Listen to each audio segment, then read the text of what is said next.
3 फरवरी 1954। मेले में भारी भीड़ थी, लेकिन भीड़ नियंत्रण के लिए पर्याप्त इंतजाम नहीं थे। गंगा नदी का बहाव इलाहाबाद शहर की ओर बढ़ गया था।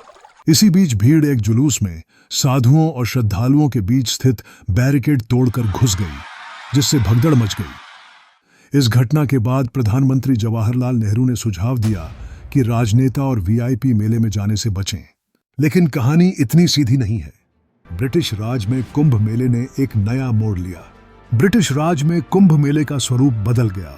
प्रयागराज, तत्कालीन इलाहाबाद में पहले से ही माघ मेले का आयोजन होता था, लेकिन इसे कुंभ मेले के तौर पर मान्यता नहीं मिली थी। 1870 में नॉर्थ वेस्ट प्रोविंसेस NWP के प्रयागराज, तत्कालीन इलाहाबाद में आयोजित कुंभ मेला ब्रिटिश शासन के अधीन पहला आधिकारिक और व्यवस्थित आयोजन था।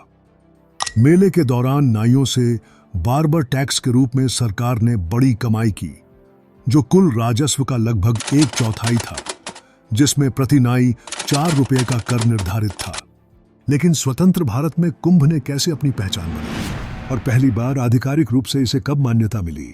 1954 में प्रयागराज, तत्कालीन इलाहाबाद में आयोजित कुंभ मेला स्वतंत्र भारत का पहला कुंभ मेला था, जो 40 दिनों तक चला और इसमें लगभग 50 लाख श्रद्धालुओं ने भाग लिया। हालांकि यह मेला एक भीषण त्रासदी के लिए भी जाना जाता है। 3 फरवरी 1954 को मौनी अमावस्या के दिन मुख्य स्नान आयोजित हुआ, जिसमें लाखों श्रद्धालुओं की उपस्थिति रही। इसी बीच गंगा नदी का बहाव इलाहाबाद शहर की ओर बढ़ गया था।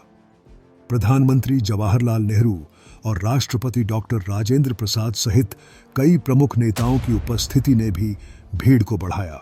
बढ़ती भीड़ अचानक एक जुलूस में साधुओं और श्रद्धालुओं के बीच स्थित बैरिकेड तोड़कर घुस गई, जिससे भगदड़ मच गई।